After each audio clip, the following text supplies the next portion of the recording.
ఆధ్యాత్మిక వేడుకల ద్వారానే సమగ్ర అభివృద్ధి. ఎమ్మెల్యే చినరాజప్ప.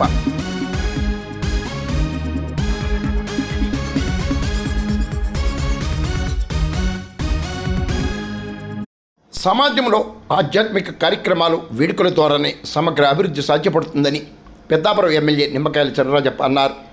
సామర్లకోట అయోధ్య రామపురంలో శత వసంతాల చారిత్రక ప్రాధాన్యత కలిగిన స్వయంభూ శ్రీ సత్యమ్మ తల్లి అమ్మవారి ఆలయ అభివృద్ధి పనులను MLA Nimmakayala Chinarajappa, DCCB chairman Tummala రామస్వామిబాబు ఆదివారం ప్రారంభించారు. ఆలయ కమిటీ చైర్మన్ ప్రకాష్, జ్యోతిష నిపుణులు చీమలకొండ వీరభద్ర ప్రసాద్ ఆధ్వర్యంలో జరిగిన ఈ కార్యక్రమంలో నేతలు సరోజ్ వాసు, పిట్టా జానకి రామారావు, మంచం సాయిబాబు, అడవాల కుమారస్వామి, మొదలు శ్రీకాంత్, జగదీష్ మోహన్, బడాల వీరబాబు, వరుస వాసు తదితర నేతలు పాల్గొన్నారు. కోలాహలంగా వేదికగా గణగమించారు. ఆధ్యాత్మిక వేడుకలతో ఎమ్మెల్యే చినరాజప్ప చైర్మన్ బాబు ఆలయ కమిటీ నేతలు ఘనస్వాగతం పలికి ఘనసత్కారం నిర్వహించారు. అర్చకులు సురేష్, మణికంఠ శర్మ విశేష పూజలు నిర్వహించగా ఆలయ అభివృద్ధికి చేసిన ప్రతి ఒక్కరిని ఆలయ కమిటీ నేతలు ఘనంగా సత్కరించారు. రాఘవంశీ, కోటి సత్యనారాయణ తదితరులు పాల్గొన్నారు.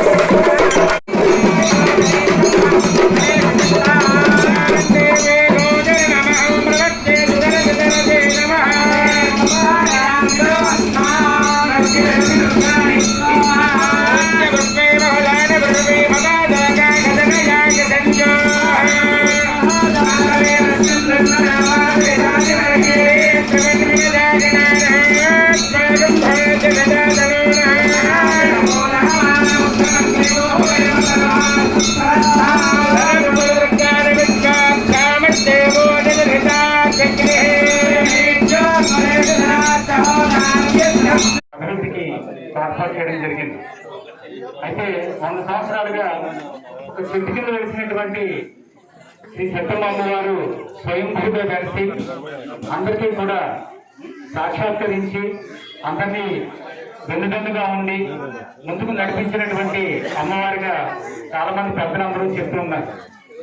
ఎంతో ప్రసిద్ధి చెంది సామర్లకోట పట్టణానికి ఒక గ్రామ దేవతగా వెలిసినటువంటి సత్యమ్మ అమ్మవారి ఉత్సవాలు ఎంతో వైభవపేతంగా వరకు జరుగుతూ వస్తూ ఉండేవి. అయితే ఈ అయోధ్యరాంపురం ఏరియాలో ఉన్నటువంటి ఒక రావి చెట్టు కింద ఉన్నటువంటి అమ్మవారు చాలా కాలం రావి చెట్టు కిందే విశేషమైనటువంటి పూజలు అందుకున్న తర్వాత ఆ రావి చెట్టు పడిపోయిన తర్వాత ఈ ఆలయం నిర్మాణం చేయడం జరిగింది. ఈరోజు అయోధ్యరాంపురంలో సత్తమ్మ గారి అమ్మవారి దేవస్థానానికి రావడం జరిగింది. మనకి విజయదశమి సందర్భంగా మరి ఉత్సవాలు కూడా ఈరోజే స్టార్ట్ చేయడం, అమ్మవారి సందర్భంగా స్టార్ట్ చేశారు.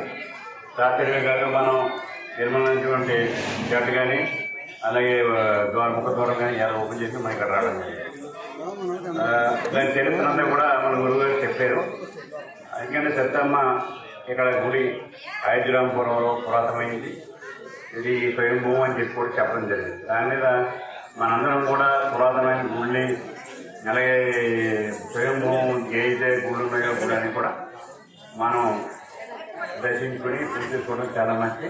ఇక్కడ అదృష్టం ఉంటుంది. ఎందుకంటే ఎక్కడో ఉన్నారు ఈ అయోధ్యరాంపురం వాసంలో కూడా దగ్గరలో ఉంటే రోజు దండం పెట్టిన అవకాశం జరిగింది.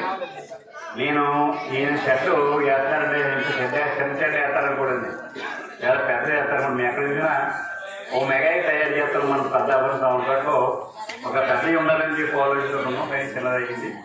నేను ఎప్పుడైనా చెప్తున్నాను, మరి ఇంటి పక్కన ఏమైనా ఆలయం ఒప్పిస్తే ఎక్కడ కూడా మనం కట్టేసుకుంటే చాలా బాగుంటుంది.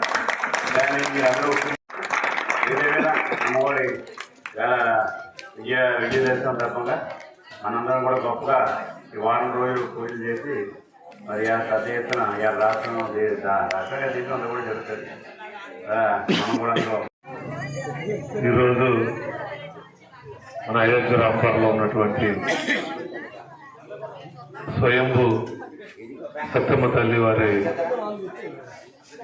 మరి జాతర సందర్భంగా ఇక్కడికి పెద్దలు శాసనసభ్యులు రాజప్ప గారు రావడం చాలా ఆనందం. మరి చీమలకొండ ప్రసాద్ గారు చెప్పినట్టు పోయిన సంవత్సరం ఇక్కడ రావటం జరిగింది. రాజప్ప గారితో పాటు నన్ను ఆహ్వానించడం, ఇక్కడ రావటం జరిగింది. నేను రాజప్ప గారితో ఫాలో అవుతా ఉన్నాను ప్రతి కార్యక్రమంలో. ఆశ్చర్యం ఏంటంటే మరి ఎక్కడి నుంచి డబ్బులు చేస్తున్నారో తెలియదు కానీ అంటే ఇప్పుడు డబ్బులు లేవు ప్రభుత్వం దగ్గర. ఎక్కడ అంటే ఇప్పుడు రాజకీయాలు మాట్లాడుకునే సందర్భం కాదు. ఎక్కడ ఖజానాలో నయా పైసా లేదు. ఓ పక్కన ఇచ్చిన హామీలు నెరవేర్చాలి. హామీలు నెరవేర్చడానికి పెన్షన్లు ఇవ్వడానికి, ఆడవారికి ఉచిత బస్సు ఇవ్వడానికి, అయితే ఆడవారికి గ్యాస్ సిలిండర్లు ఉచితంగా ఇవ్వడానికి, కాకపోతే రైతులకి డబ్బులు వేయాలి, అనేకమైనటువంటి కార్యక్రమాలు ప్రభుత్వం హామీ ఇచ్చింది. అవన్నీ ఒక పక్క చేతిలో జరుగుతుంది. మరి ఎక్కడి నుంచి పట్టుకొస్తారో డబ్బులు తెలియదు కానీ ఎక్కడ ఎవరో చేయలేకపోతున్నారు. ఇక్కడ మన పెద్దాపురం నియోజకవర్గంలో మరి ప్రతి పని కూడా అడిగిన హామీ నెరవేర్చడం, అడగని హామీలు కూడా ఇప్పుడు మీరే చూశారు. ఇక్కడ ఇంకా నేను పెద్ద చెట్టు అటు ఇటు కూడా వేస్తానని చెప్పడం కూడా, ఎందుకంటే ఇది చాలా శుభపరిణామం. ఎందుకంటే ఇప్పుడు పెద్దలు రాజప్ప గారు బ్రదర్ చెప్పారు, చేసేటువంటి మనం మంచితనం ఉంటే అన్ని సదుపాయాలు భగవంతుడు కల్పిస్తాడని నిదర్శనమే